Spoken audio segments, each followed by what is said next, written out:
Howdy folks, we are here today with a high ELO game, surprisingly, between the Viper and Belize.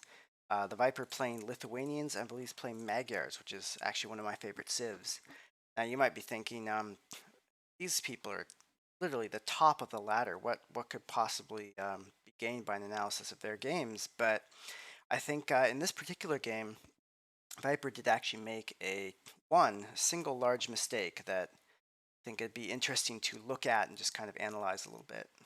So let's get into it. We are expecting, because these two are literally top of the ladder, we are expecting near perfect build orders and just no idle time, um, perfect board lures, that sort of thing.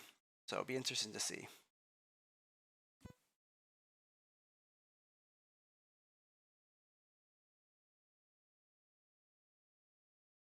Now something useful to note right here already, you see that sheep disappeared. That's because on this particular map, it's one of the newer ones. I think it's called Coastal Forest or Between the Coast and the Ocean or something along those lines. There's not a lot of randomness. Your opponent is right here and you are right here, and that's kind of the areas that you spawn in. This is also, because of the fish on the outside, considered more of a hybrid map. And I don't think Viber actually knew this at the time of playing this map. I'm sure he does now, but I don't think he was aware at the time. And we can see that in a couple of the things that he does. You can see failed that board lure. This is why a lot of times you need to shoot it twice, because sometimes the first shot doesn't aggro it for whatever reason. Because of that, this is actually a pretty cool thing here. You can see how that sheep was almost done, and that other villager, he sent it to wood. And now he sent that to wood because he didn't want his villagers to be idle. And that boar came in just a little bit late. So I think that was just notice how in tune with the state of his villagers right now he is. See, he's actually, I don't think this was accidental. I think Feliz actually sent these sheep over. I think he had that one that he took, and then he probably found another one. And when you're not in tournaments, a lot of these pros, they tend to want a very fair game. So you see this a lot. It's very good sportsmanship. As he goes forward for the second board, you can see he's kind of scouting around here, looking for his opponent. And if you were on any other map, yeah, sure, you kind of look out here, you look here, you go over here. And that's one of the reasons why I think that he wasn't particularly familiar with this map, because if you were, you'd know your opponent's right here. They're not really going to be anywhere else. If the trees are here, the opponent's going to be here. And at this point, given it's a hybrid map, it might be better to actually go to the water and start looking to build a dock. Now, why would you want to build a dock? Because in Feudal Age and Dark Age, you can only build villagers from 1 TC. If you build a dock and you start getting fish, it's like having an extra villager. It's like having an extra town center in those early ages, and it just gets you a ton of food. You can move villagers off of farms, and you can move them onto like wood or gold or berries, that sort of thing. It just gives you a lot more options. You can see I'm finding this. This is definitely Viper looking for his opponent, because otherwise there's really no reason to go all the way up there at this stage in the game. Still both basically neck and neck with villagers. It's just so little idle time. It's amazing.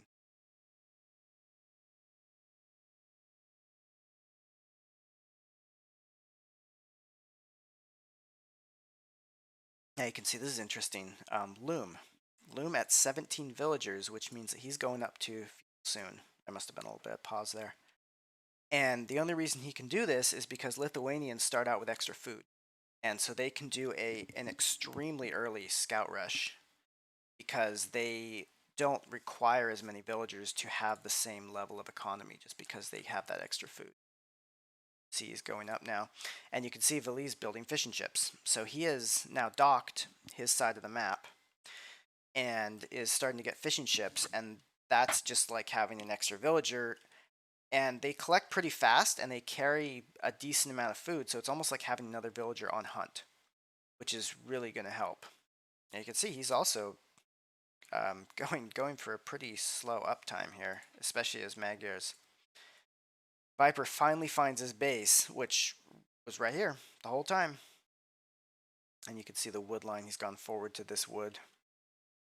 I actually like this lumber camp a little bit better because it's easier to protect. This is kind of close to your enemy, and I would almost would have put it over here. See, going to barracks, and he's going to be up so much quicker. You see, Billy's just going to loom to finally go up, and Viper's going to be up so much faster than him. Such an aggressive scout rush.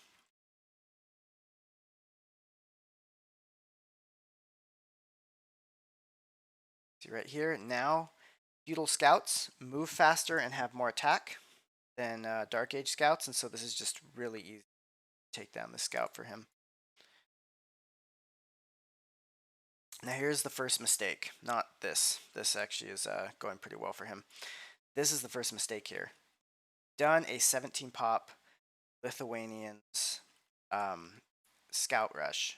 Why are you building an archery range?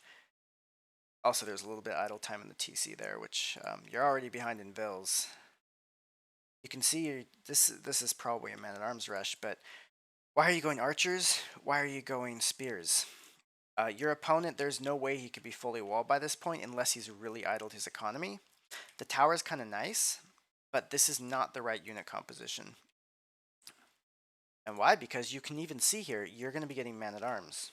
Man-at-arms, they have bonus to hack against spearmen, so they will do extra damage to them, and skirmishers do 1 damage to them without upgrades.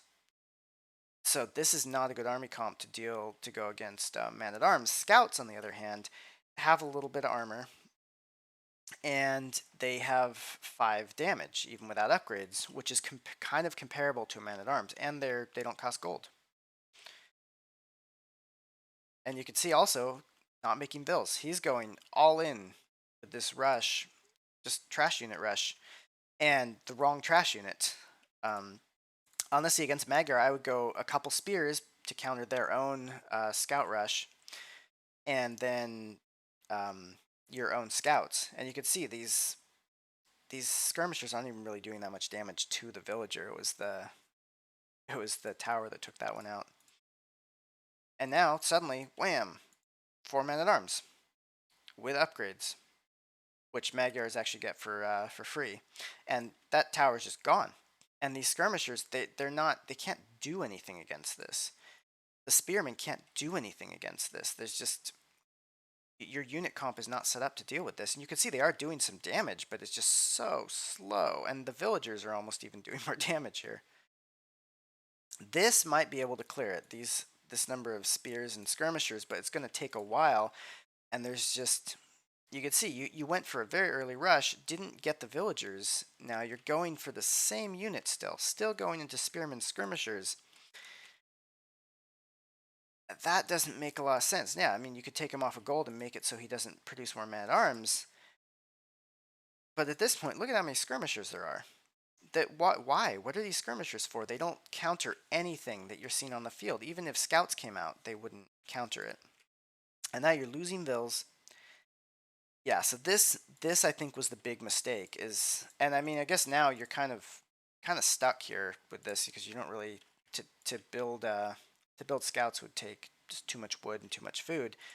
And you can see that's the game because there's 9 skirmishers on this map, and there's 4 men-at-arms and a tower, and that's going to be enough to kill these because they don't do anything. Whereas if you'd gone and put that all into scouts, you probably have 7 or 8 scouts, and yeah, you might have lost a couple to here, but they would have traded.